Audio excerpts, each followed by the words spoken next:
साथियों, हमारे YouTube channel पर आपका एक बार पुनः स्वागत है।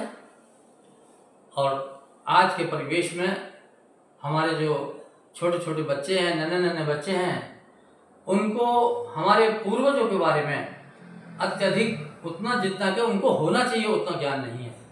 जो हमारे बच्चों को जितनी उनकी मेमोरी बुद्धि लब्धि होनी चाहिए, जितनी उनकी जानकारी होनी चाहिए, अब 10 साल के बच्चों को अगर किसी को फिल्मी हीरो का फोटो दिखाया जाए तो तुरंत पहचान लेगा। लेकिन अगर हमारे पूर्वजों के फोटो उनके सामने रखे जाए, पूछा जाए कि ये कौन है बताइए, तो बच्चा वो संभवतः असमर्थता व्यक्त करेगा।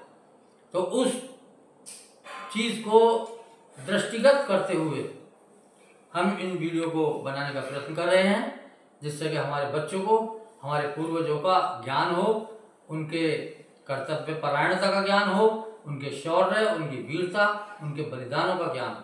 तो आइए शुरू करते हैं। आज के उसमें हम महाराजा शिवी का करैक्टर आपके सामने रखते हैं, ध्यान दीजिएगा। तो देखिए, एक जगह कुशीनगर है, वहाँ के महाराज बड़े प्रतापी वीर योद्धा महाराजा शिवी थे। प्रजा वत्सल थे, प्रजा के हर तरह से सुख दुख का ध्यान रखते थे और अपनी प्रजा की हर समस्या का समाधान तत्क्षण किया करते थे। अब एक समय महाराजा इंद्र और अग्नि देवता, उन्होंने जब देखा कि ये बहुत तपस्वी है, दानवीर है, तो उन्होंने सोचा इसकी क्यों ना एक बार परीक्षा ली जाए।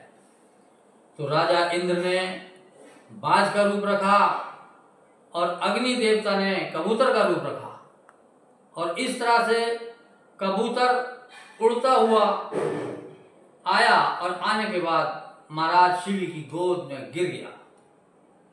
और उसके पीछे पीछे तुरंत बाज भी चला आता है और आके वहाँ महाराज के सामने बैठ जाता है और उनसे कहता है, हे महाराज, ये मेरा भोजन है, मैं भूखा हूँ। और कबूतर पहले ही कह चुका कि महाराज मेरी रक्षा करो, त्राहिमाम त्राहिमाम, मैं आपकी शरण में हूँ, मेरी रक्षा करो महाराज। उन्होंने बड़े दुलार से हाथ फेरा, बोले निर्भय हो जाओ, तुम्हें कुछ नहीं होगा। तभी बाज आ गया, वो कहने लगा, महाराज मैं भूखा हूँ, ये मेरा भोजन है, आप इसको मुझे दे दीजिए। राजा बोले, देखिए ये शरण में आया हुआ व्यक्ति है, हम इसको आपको नहीं दे सकते। हाँ, हम इतना कर सकते हैं कि इसके वजन के बराबर हम आपको अपने शरीर का मांस दे सकते हैं, आप हमारे मांस का भक्षण करके अपनी क्षुधा की पूर्ति कीजिए। तो बात जो है वो इस बात पर तैयार हो जाते हैं और कहते हैं कि ठीक है महाराज, हमें तो भूख मिटाने से मतलब है, आप अगर ऐसा चाहते हैं तो आप अपने शरीर का मांस दे दीजिए।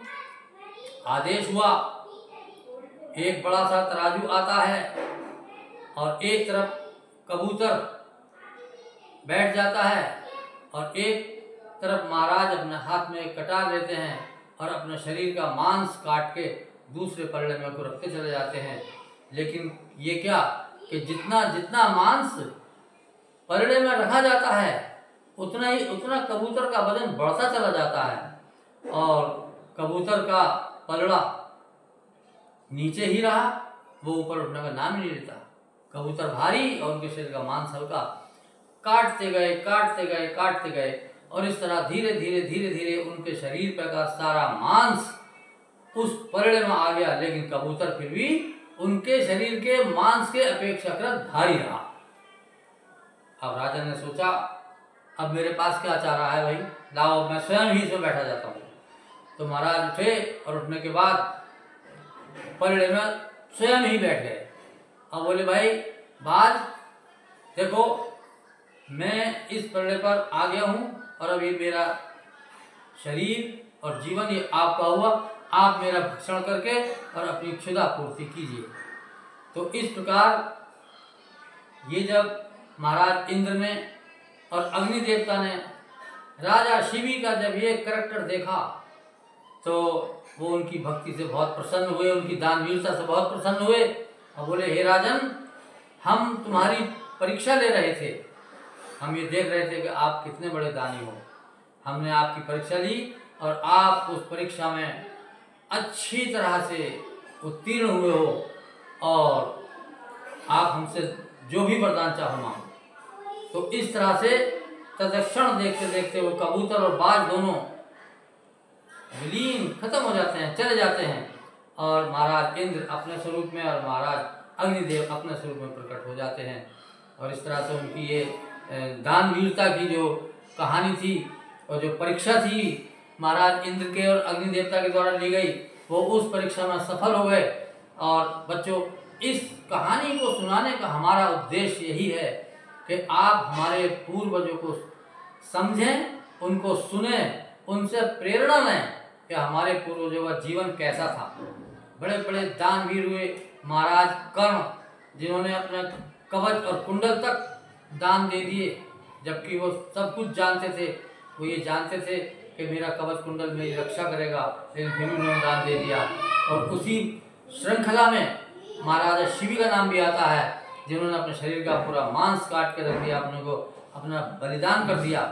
और इस प्रकार से बच्चों, आप ये इस चीज़ से ये सीखें कि हमारे पूर्वजों ने क्या क्या किया। अब हम इस कहानी का यहीं पर अंत करते हैं और आशा करते हैं कि हमारे जो छोटे छोटे बच्चे हैं वो इस कहानी से सीख अवश्य लेंगे और अपने पूर्वजों का ज्ञान प्राप्त करेंगे। हाँ, अंत में सभी से एक मैं छोटा सा निवेदन करना चाहूँगा कि आप किस जनपद से, किस स्थान से इस वीडियो को देख रहे हैं, इस कथा को सुन रहे हैं, कृपया कमेंट बॉक्स में जाकर अपना नाम और अपने शहर का नाम और भारत माता की जय इसमें जरूर लिखें। इससे हमें प्रेरणा मिलेगी, हमारा उत्साह वर्धन होगा। चैनल को सब्सक्राइब करें, शेयर करें और बेल आइकन का बटन दबा दें, जिससे कि आगे आने वाले हमारे वीडियो सबसे पहले आपके पास पहुंचे। यहीं पर कहानी समाप्त होती है। Okay, thank you.